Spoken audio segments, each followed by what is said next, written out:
மகாத்மா காந்தி நகருங்க. இந்த குட்டி கண்ணு வெளியே வந்துருச்சு, ஆக்சிடென்ட் ஆயிடுச்சுன்னு சொல்லியிருந்தேன். ஒரு 3 டேஸ் முன்னாடி போய் ஹாஸ்பிட்டலில் தூக்கி போய் காமிச்சோம். ரொம்ப வீக்கமாக இருக்குது, இப்போதைக்கு சர்ஜரி பண்ண முடியாது, கண்ணை ரிமூவ் பண்ண முடியாது அப்படின்னு சொல்லியிருந்தாங்க. அங்கேயே ஒரு 3 நாள் போர்டிங் வச்சுட்டு அந்த வீக்கத்தை குறைச்சிட்டு இன்றைக்கி மதியானம் சர்ஜரி முடிச்சிட்டாங்க. ஸோ இப்போ நல்லபடியாக சர்ஜரி முடிஞ்சிச்சு. ஒரு கண் அவளுக்கு கிடையாதுங்க. ஸோ ஆனால் இன்னொரு நல்ல விஷயம் என்னென்னா, ரெக்கவர் ஆகிறா வேமா. எனக்கு ஃபோன் பண்ணி வந்து ஈவினிங் எடுத்துக்கிறீங்களா அப்படின்னு கேட்டாங்க. ஓகே சார்னு சொல்லிட்டு இப்போ நான் எடுத்து என் வீட்டில் வந்து வச்சுருக்கேன். நல்லா சாப்பிட்றா, ஆக்டிவாக இருக்கா. ஒரு 1 வீக் அந்த தையல் பிரிக்கிற வரைக்கும், ஃபுல்லாக ஆடுற வரைக்கும் அவளுக்கு போஸ்ட் கேர் வீட்டில் பார்த்துட்டு மறுபடியும் நான் போய் ரிலீஸ் பண்ணிடுவேங்க. நான் நல்ல ஒரு ஃபீடர் இருக்காங்க இவளுக்கு. ஸோ நல்ல ப்ராப்ளம் கிடையாது. நான் ஃபர்தராக அவளுக்கு அப்டேட் பண்ணுறேங்க.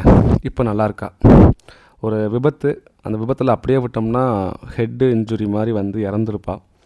நம்ம எடுக்கிற சின்ன சின்ன முயற்சிகள் இவங்களோட வாழ்நாளில் இன்க்ரீஸ் பண்ணும். ஸோ இந்த பாசமுள்ள ஜீவனை கைவிட்டுறாதீங்க. நன்றிங்க.